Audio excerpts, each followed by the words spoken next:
नमस्कार, आपका स्वागत है। मैं हूं मनीषा गुप्ता और बेमौसम बरसात, आसमान से गिरते ओलों से किसान परेशान हैं। अकेले महाराष्ट्र में करीबन 66,000 हेक्टेयर की फसल बर्बाद हो गई है। मध्य प्रदेश, राजस्थान और उत्तर प्रदेश में भी हालात अच्छे नहीं हैं। इधर आईएमडी अब से ये कह रहा है कि किसानों के पास कटाई के लिए 2 से 3 दिन हैं। तो कैसी है राज्यों की स्थिति, ये बताने के लिए हमारे साथ जुड़ रहे हैं भोपाल मध्य प्रदेश से अनुराग श्रीवास्तव, भरतपुर राजस्थान से दीपक पुरी, बीड़ महाराष्ट्र से सुरेश यादव और लखनऊ उत्तर प्रदेश से मोहम्मद शबाब। लेकिन चलिए आपको सबसे पहले सुनवाते हैं कि आईएमडी ने हमसे एक्सक्लूसिव बातचीत में क्या कहा। नया स्पेल एक होगा, नया WD आएगा 23 तारीख ऑनवर्ड, तो 24, 25 और 23 नाइट ऑनवर्ड फिर ओले गिर सकता है। जैसे मेनली हमारा उत्तराखंड और हिमाचल है और उसके साथ साथ जो मध्य प्रदेश का इलाका है, विदर्भ का इलाका है, ये हम लोग 23 नाइट से 25 तक वार्निंग दे रहे हैं कि अभी 2 से 3 दिन तक गैप रहेगा। चाहे सेंट्रल इंडिया हो, जैसे महाराष्ट्र मेनली, गुजरात है और पार्टली मध्य प्रदेश में भी इतना नहीं होगा नेक्स्ट 2 डेज। तो जो नया स्पेल शुरू हो रहा है वो 23 तारीख ऑनवर्ड शुरू हो रहा है। तो इसलिए ये जो तेलंगाना, विदर्भ, ये एरिया में अभी टाइम है, 3 दिन कुछ कर सकते हैं किसान भाई। उनकी जो फसलें हार्वेस्टिंग पीरियड में है उसको सेफली कर सकते हैं। अदरवाइज फिर 23 ऑनवर्ड जो स्पेल शुरू हो रहा है वो तो फिर और इम्पैक्ट करेगा। ऑलराइट, तो ये आईएमडी का कहना है कि एज ऑफ नाउ अगले 3 दिन मिलेंगे यहाँ पर किसानों को कुछ अपनी फसल उठा लेने के लिए, क्योंकि 23 के बाद फिर से यहाँ पर बारिश और ओले पड़ने की उम्मीद है। और इस बार शायद गुजरात महाराष्ट्र में इतनी ज्यादा बारिश ना हो, लेकिन जो मध्य भारत है और जो नॉर्थ इंडिया है, यहाँ पर फिर से बारिश, ओले, थंडरस्टॉर्म्स की उम्मीद यहाँ पर आईएमडी फिर से जताता हुआ। एज ऑफ नाउ जैसे हम आपको बता रहे थे और सुबह से ही बता रहे हैं कि जिस तरह की बारिशें हुई हैं उसका काफी असर यहाँ पर फसल पर, एकरेज पर भी यहाँ पर पड़ा है और साथ ही साथ क्वालिटी में भी यहां पर खराब होने की एक्सपेक्टेशंस हैं। हमारे साथ हमारे सहयोगी जुड़ चुके हैं और सबसे पहले यहां पर भरतपुर राजस्थान चलते हैं जहां पर दीपक पुरी हैं। दीपक नमस्कार, क्या हैं हालात यहां पर राजस्थान के फिलहाल, क्योंकि 3 मेजर फसलें हैं जैसे कि गेहूं, सरसों और साथ में चना, और इसके अलावा काफी सारे जो रीजनल फ्रूट्स एंड वेजिटेबल्स हैं उसके ऊपर भी माना जा रहा है कि आफत तो है।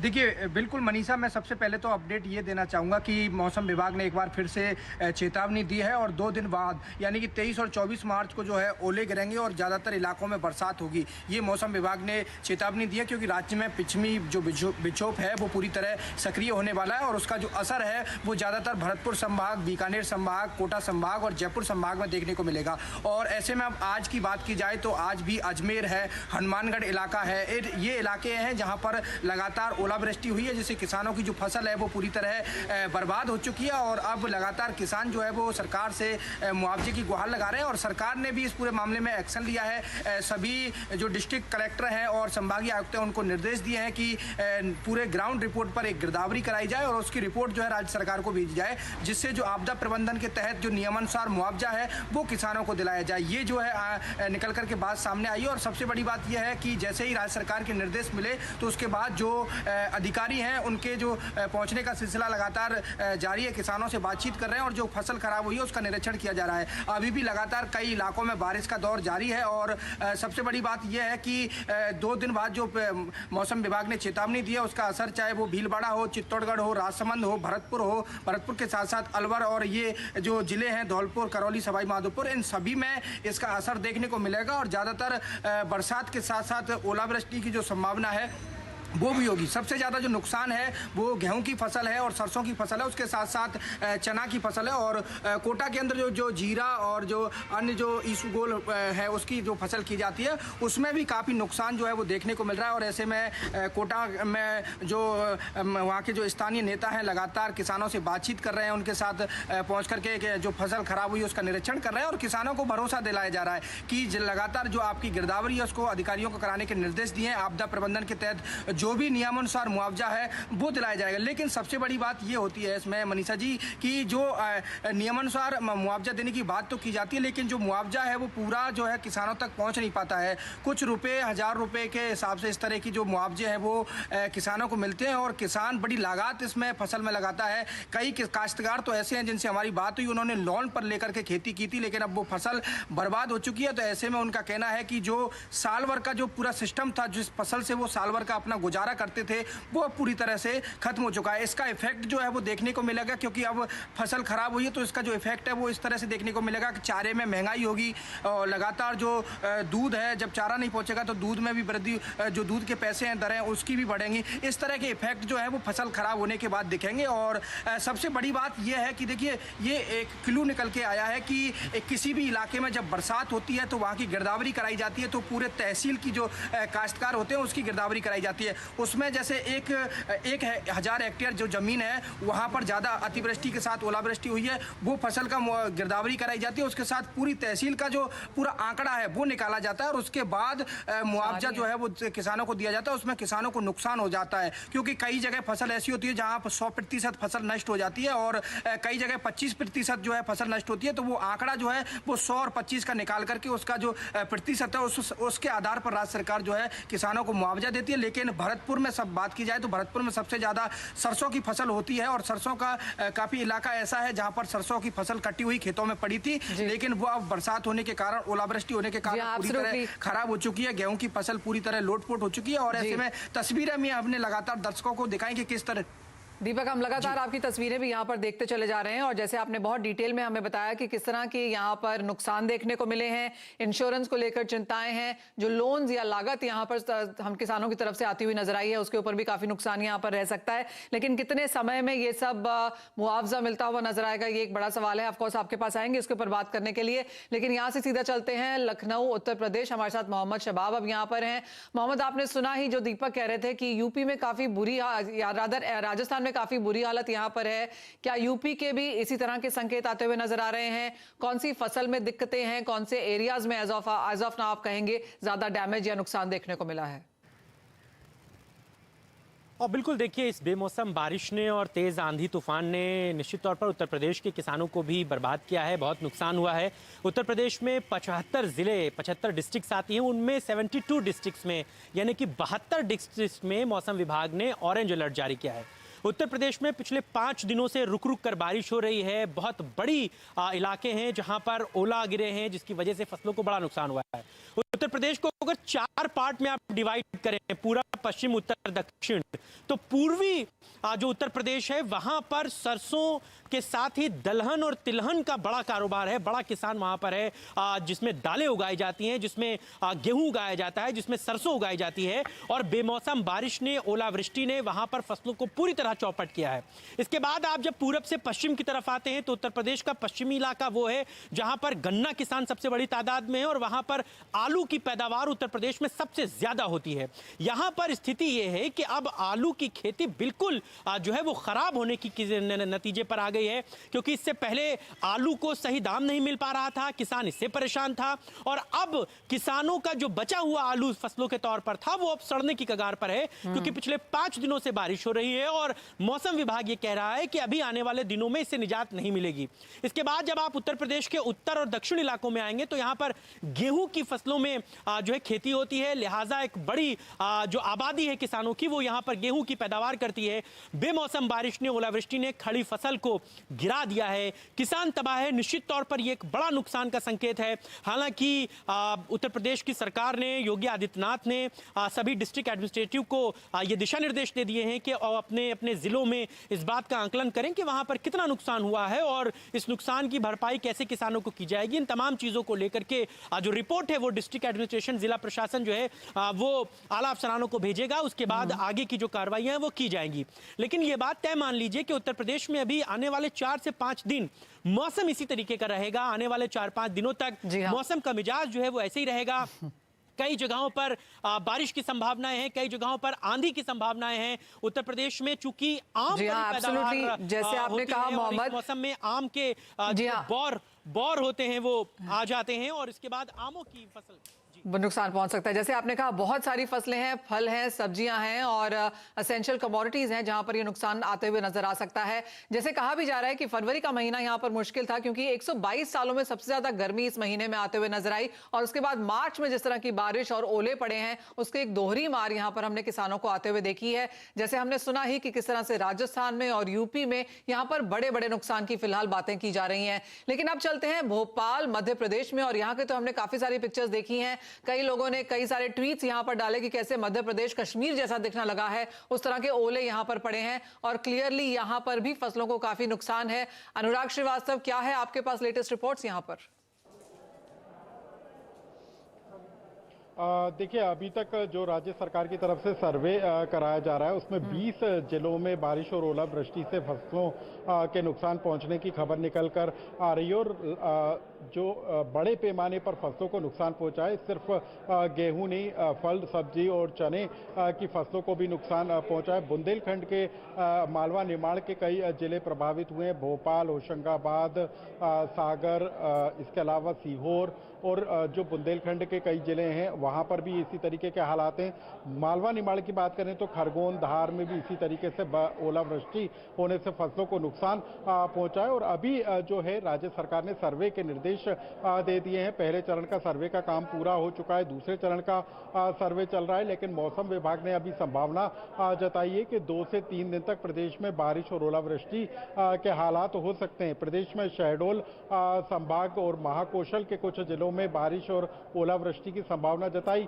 गई है। यानी कि अभी तक जो खबर निकल कर आ रही है उसमें 20 जिलों के कई इलाकों में ओलावृष्टि से फसलों को नुकसान पहुंचा है। और अब जो 2-3 दिन में बारिश और ओलावृष्टि की संभावना जताई जा रही है उसमें यह आंकड़ा बढ़कर सामने आ सकता है। मुख्यमंत्री शिवराज सिंह चौहान भी आज ओलावृष्टि प्रभावित इलाकों में पहुंचे थे। विदिशा मुख्यमंत्री पहुंचे थे, वहां पर उन्होंने गांव का दौरा किया और जब फसलों को नुकसान पहुंचा था उसका भी उन्होंने आकलन किया। इसके बाद सागर के बीना मुख्यमंत्री पहुंचे और वहां पर भी किसानों से मुलाकात की है। मुख्यमंत्री ने साफ तौर पर निर्देश दिए हैं कि फसलों के नुकसान के सर्वे का काम तेजी के साथ किया जाएगा। संयुक्त टीमें बनाई जाएंगी। कृषि विभाग, राजस्व विभाग और पंचायत और ग्रामीण विभाग के अधिकारियों के साथ टीम मौके पर जाकर सर्वे का काम करेगी और जो नुकसान किसानों का हुआ है उसकी जानकारी पंचायतों में चस्पा की जाएगी ताकि किसी किसान को सर्वे से ऐतराज होगा तो उसकी आपत्ति का भी समाधान किया जाएगा। मुख्यमंत्री ने सर्वे कर जल्द से जल्द मुआवजा देने का ऐलान किया है। साथ ही आज मुख्यमंत्री ने कई बड़े ऐलान भी किए हैं। मुख्यमंत्री ने साफ कर दिया है कि यदि किसी किसान की फसल 50% से ज्यादा यदि उसको नुकसान होता है तो उसको 32,000 रुपए एकड़ के हिसाब से भुगतान किया जाएगा। किसी मवेशी के मरने पर 37,000 रुपए की राशि दी जाएगी और इसी तरीके से जो फसल ऋण की राशि वसूली जाती है उसको फिलहाल स्थगित किया जाएगा। बिजली बिलों को जमा करने में भी सहूलियत दी जाएगी। तो कुल मिलाकर मध्य प्रदेश में बीते दिनों जिस तरीके से बारिश और ओलावृष्टि से नुकसान पहुंचा है उसके बाद राज्य सरकार सर्वे पर अब फोकस करती हुई नजर आ रही है। एब्सोल्युटली, और काफी फास्ट ट्रैक यहाँ पर काम करने की भी बात की जा रही है। बात अब यहाँ पर महाराष्ट्र की भी कर लेते हैं क्योंकि यहाँ पर भी काफी बारिश हुई है और कई जिस तरह की खबरें यहाँ पर मराठवाड़ा से, बीड वगैरह से आती हुई नजर आई हैं। सुरेश यादव जी, आप कैसे देखते हैं इसे? स्टेट गवर्नमेंट्स अपना काम कर रही हैं, चीफ मिनिस्टर्स ने अपने यहाँ पर स्टेटमेंट्स भी दे दिए हैं, मुआवजे की बात की गई है, इलेक्शन का साल भी है आगे जाकर, तो काफी कुछ है जो यहाँ पर इन स्टेट्स को देखना होगा। लेकिन महाराष्ट्र से लेटेस्ट अपडेट अब क्या है? महाराष्ट्र में जब देखा जाए तो पिछले 3 दिनों से जो ओलाबारी और बेमौसमी बारिश की वजह से यहाँ के जो ज्वार है, गेहूं, उसके साथ साथ जो यहाँ की फल बागा है उसका भी काफी सारा नुकसान हुआ है।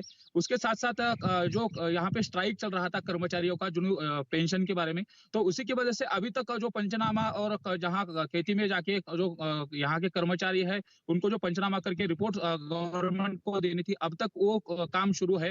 लेकिन जैसे कि देखा जाए तो यहाँ पे मराठवाड़ा में और बीड जिले में काफी सारे जो गेहूं, उसके साथ साथ जो ज्वार और बाजरा, इसका जो नुकसान है वो भारी मात्रा में नुकसान हुआ है। उसके साथ साथ जो सब्जियां है, सब्जी पीक, उसमें भी नुकसान हुआ है। तरबूज, खरबूज और यहाँ पे जो ओलाबारी हुई उसकी वजह से जो आम का जो बागा है उसका भी काफी सारा नुकसान हुआ है। मेरे साथ कोई जो किसान भी है, उनका किस प्रकार से नुकसान हुआ है उनके साथ भी हम बात करने वाले। क्या क्या नुकसान हुआ है और कितने दिन की बारिश थी, उसकी वजह से आपका क्या क्या नुकसान हुआ?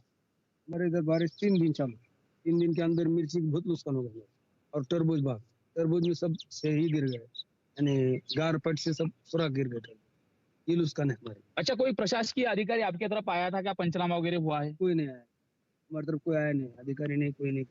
कौन से फसल का नुकसान हुआ है? भारी मात्रा में कौन सी फसल? गेहूं ज्वारी का फसल का नुकसान हो गया और तरबूज का नुकसान हो गया और हरी मिर्ची का नुकसान हो गया इधर यहाँ पे कोई आया नहीं, कुछ नहीं, कुछ नहीं। कितनी फीसदी नुकसान है? नुकसान की कितनी कितनी फीसदी? हाँ, जो बहुत कम बड़े से नुकसान, कम आधे के ऊपर उसका हाँ, नुकसान कितना हुआ है? और उसके बदले में जो गवर्नमेंट है, गवर्नमेंट ने बोला है कि बदले में उसका नुकसान भरपाई देने वाले, लेकिन वो कितनी आती है और तुम्हारा नुकसान कितना होता है? हमारा नुकसान बहुत होगा, ऐलान क्या देंगे गवर्नमेंट? हाँ, कितनी देते तो भी कितनी देती है?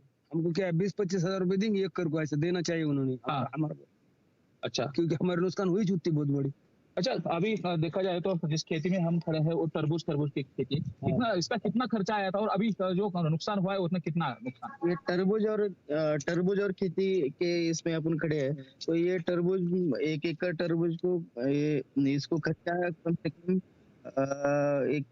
2-3 लाख रुपए खर्चा होगा। खर्चा तो बहुत सारा आता है, लेकिन उसके हिसाब से जो अभी जो नुकसान हुआ है, गवर्नमेंट इसका पंचनामा करेगी और पंचनामा करने के बाद इस किसान को राहत देगी। तब तक यहाँ के वैसा भीड़ का देखा जाए तो भीड़ में सुसाइड, जो फार्मर सुसाइड है, फार्मर सुसाइड पे बहुत सारे होते, उसका कारण भी यह है कभी कभी आसमानी और सुल्तानी जो संकट है उसकी वजह से यहाँ का जो किसान है काफी परेशानी में है। और अगले 2 दिन का भी खराब मौसम और बारिश की भी संभावना जो जताई गई है, उसकी वजह से यहाँ का जो किसान है काफी दिक्कतें वहां पर, जैसे आपने कहा, जी हाँ, काफी दिक्कतों का सामना वहां पर करना पड़ रहा है। लेकिन आप सभी का बहुत शुक्रिया अदा करना चाहेंगे, अनुराग, सुरेश, दीपक एंड मोहम्मद, सभी तरफ से आपने हमें इतनी डिटेल में खबर लाके दी है कि किस तरह से जमीनी हालात यहाँ पर फिलहाल बने हुए हैं, जहां पर काफी बड़ा नुकसान और काफी दिक्कतों का सामना यहाँ पर शायद किसानों को करना पड़ रहा है। बहुत शुक्रिया आप सभी का हमारे साथ जुड़ने के लिए। इसी के साथ एक ब्रेक के लिए भी रुकेंगे, जब लौटेंगे तो बात करेंगे पृथ्वी फिनमार्ट के डायरेक्टर मनोज कुमार जैन से।